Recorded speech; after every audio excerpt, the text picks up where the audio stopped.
Hello y'all on YouTube, this is Rob with Rob's Nerdy Knives. Today I wanted to do a little switcheroo here on this Kunwu Pulsar. I wanted to put in the strong springs.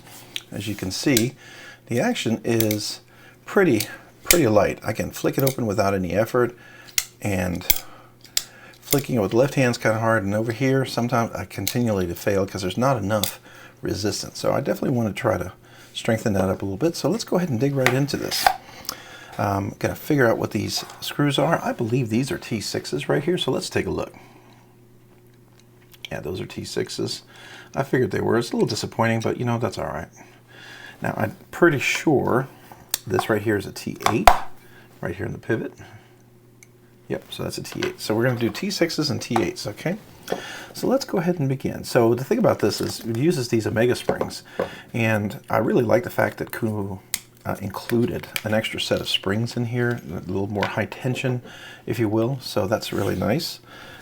Take a look at these. I guess we can get a close-up. Yeah, I'm not quite sure. It looks like they're treated a little bit or coated. But anyways, so those are the springs. So let's go ahead and just take this apart and get right into it, okay? Now, I'm not sure if you have to take that off in order to get to it, but I will. And I think you have to take the clip off to get to the scales. So let's go ahead and do that. So we'll start off here. By the way, if you don't have a set, you should consider getting yourself like a Weabit set like this. And then Weabits, those are really reliable. And you don't want to use really cheap Torx screws if you're going to start taking your knives apart. You want to make sure it's some good parts, okay? So what I'm going to do, as I do typically, I'll speed this up so that you don't have to sit here and watch all of this assembly part, okay? So I may not talk, I may break in once in a while to add a little comment or something, but we'll just speed this up, okay?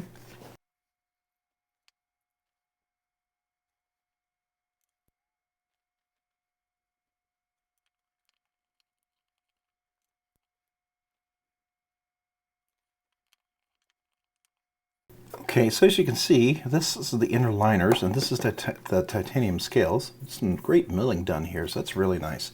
I do like to clean it out if I'm going to take this apart, so I'll do a little bit of that, but we'll go ahead and speed through all of that.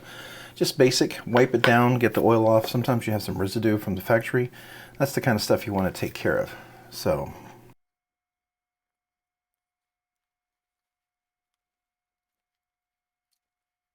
well, I just shot my Omega spring off, so there you go. Something you got to be careful about.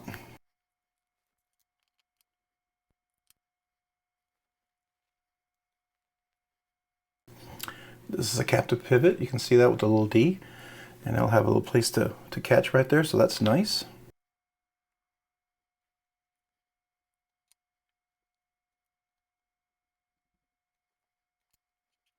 Okay, I'm going to pause for a second. I'm going to go get my other washers. I want to see if I have some that can fit, so I'll speed up here and cut this. All right, so I'm back. I had to get this piece because this is attached right here. So this is what we want to make sure we get back in.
All right, folks, this was probably one of the most challenging replacements because everything is new to me here.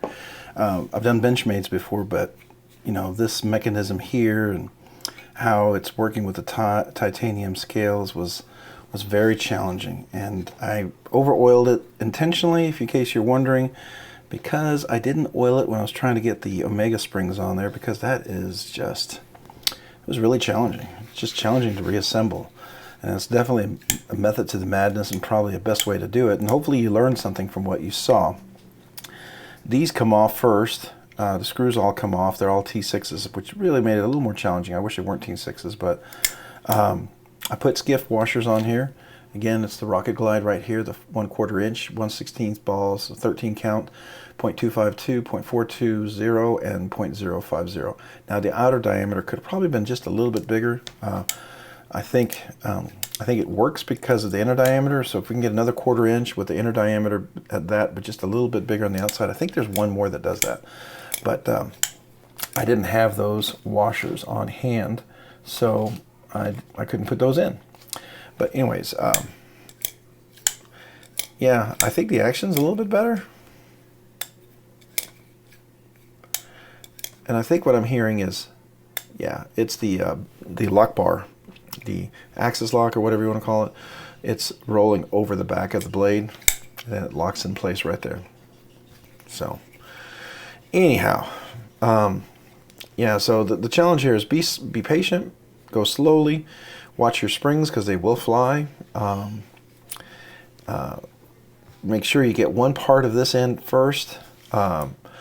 If I need to put some Loctite, I will come back and do that on each individual screw.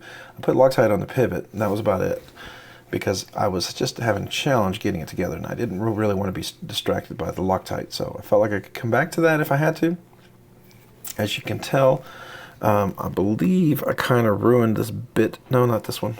I believe I ruined, let's see here, this bit right here. Yeah, I don't know if I did it with this or if it's just been stripped from use over time. So that bit's going to go into trash. So now I'm just down to probably have to buy some more, two 6mm and two 8mm. So I always like to have extras just in case. So now I'm down to the bare minimum, but this works a whole lot better.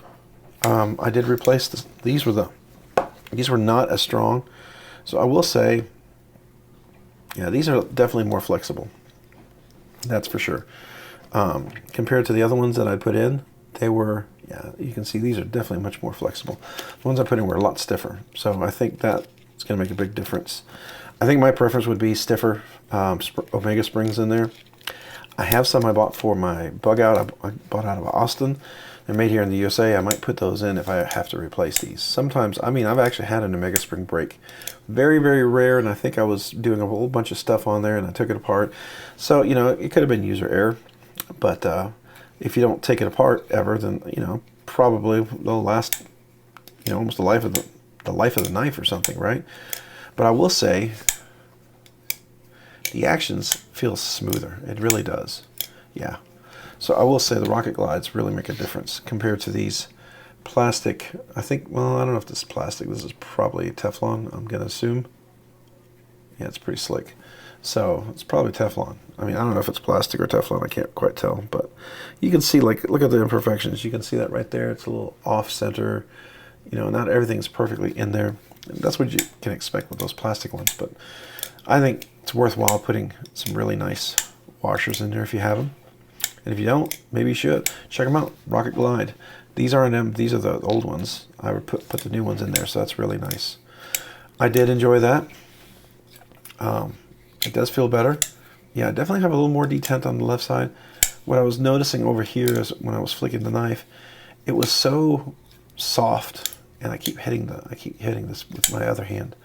Got to be careful. I'm knocking the lock bar. It's hitting my hand as I'm trying to flick it out. So I'm literally, I'm resisting the knife opening, which is a little frustrating.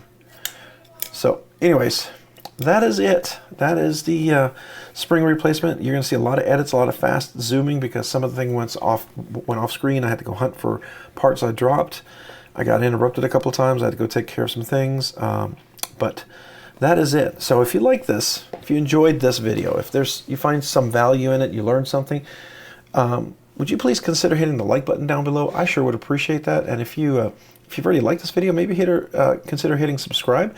I would really appreciate that. It allows me, it helps my channel, it allows me to produce more content, and it's super helpful as far as, you know, subscribing and liking the videos. And if you've already subscribed, maybe consider hitting the notification button so you can be notified of upcoming future releases. And if you've done all that, maybe check me out over on Instagram at robs_nerdy_knives. That's robs_nerdy_knives on Instagram. Hey, thanks so much for watching today. Have a great day and a great week. Bye.